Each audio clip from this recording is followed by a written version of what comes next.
Beginning next week, anyone eating at a restaurant or going to a gym in Oakland has to show proof of vaccination. Henry Lee tells us how it's going over with businesses and some customers. No shoes, no shirt, no vaccine card, no service.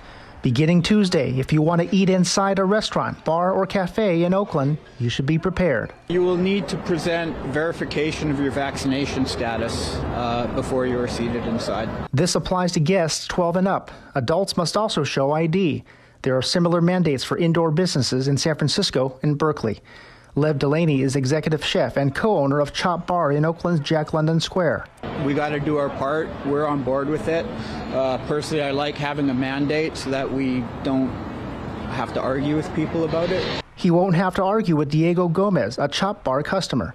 I follow rules like on my job. They tell you something to do it, and I do it, you know?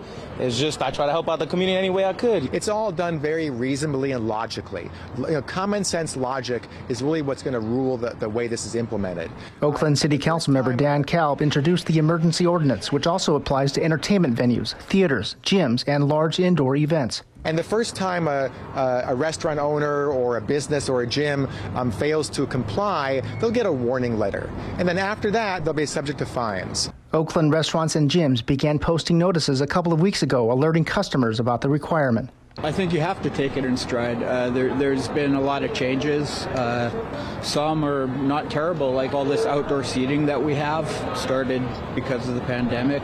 Oakland is allowing exceptions for those who can show proof of a medical exemption and a recent negative COVID test. And that was Henry Lee reporting. By the way, you don't have to show proof of vaccination if you're just picking up food or placing an order. Turning now to our coronavirus coverage numbers, the U.S. has surpassed 74 million COVID cases. The milestone comes as millions of home tests are arriving in the mail across the country. Here in California, case rates and hospitalizations are now stabilizing. More than 14,000 people are in the hospital with COVID statewide. This includes patients in the hospital for other reasons who have tested positive during routine COVID testing. The state is expecting hospitalization numbers to be cut in half in the next month. And here's a look at the latest case numbers in California. This graph shows you the new infections over the past month. Nearly 76,000 new cases were reported on Thursday. The test positivity rate is at nearly 19%. To Canada now, where people gathered at the Capitol to protest a vaccine requirement for cross-border truckers. The mandate requires those who are unvaccinated to quarantine when returning to Canada. Up to 10,000 demonstrators were expected at that rally. The U.S. has imposed a similar mandate, with unvaccinated truckers required to quarantine when entering back into their country. The health community is making progress on another pandemic, HIV and AIDS, and it's a first of its kind trial for a vaccine next week. KCRA 3's Christopher Salas is live in our Washington bureau. And Christopher, there have been HIV trials in the past. What makes this one different? Yeah, Leticia, good morning. What makes this trial different is they're using an mRNA vaccine, very similar to the one used to fight COVID-19, and scientists are now hopeful that this technology can help treat or cure many other diseases. A potential breakthrough in the fight against HIV. Right now, it's a very vibrant time in the HIV vaccine effort. The reason for optimism, mRNA vaccines, the same used to fight COVID-19.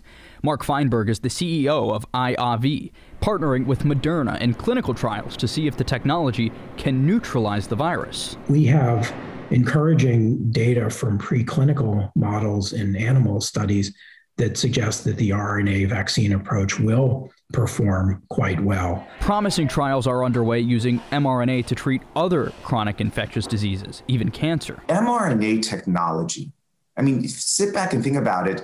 It is definitely one of the greatest things human beings have made. While mRNA vaccines themselves are not new, its success with COVID is offering new hope. The messenger RNA vaccine is pretty amazing because it's so effective. The vaccine delivers the mRNA, or messenger RNA, to white blood cells.